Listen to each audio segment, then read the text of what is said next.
कान्होपात्रेच्या समाधीवर गोल असं चंद्राकार झाड आहे, तरटीचं झाड, आणि त्या झाडाचं दर्शन घेतल्याशिवाय, कान्होपात्रा स्वरूप त्या वृक्षाचं दर्शन घेतल्याशिवाय पांडुरंगाच्या दर्शनाला जाताच येत नाही. थोडक्यात काय, कान्होपात्रेचं दर्शन घेतल्याशिवाय हा जीव कान्होबाला पात्र होतच नाही. कोण्यातरी संताच्या चरणावरती नतमस्तक व्हावं. धन्य कान्होपात्रा झाली भाग्याची, भेटी झाली ज्ञानदेवाची म्हणून.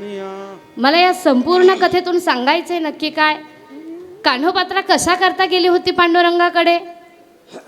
बिदरच्या बादशहाच्या तावडीतून स्वतःला सोडून घेण्याकरता. पण तो इतका कनवाळू आहे, इतका कृपाळू आहे, त्या कान्होपात्रेला बिदरच्या बादशहाच्या तावडीतून सोडवेल ना, यात नवल नाही. कान्होपात्रेची पूर्ण प्रेम स्वरूप भक्ती पाहून कान्होपात्रेची प्राणज्योत आपल्यामध्ये विलीन करून घेऊन एका कवळासाठी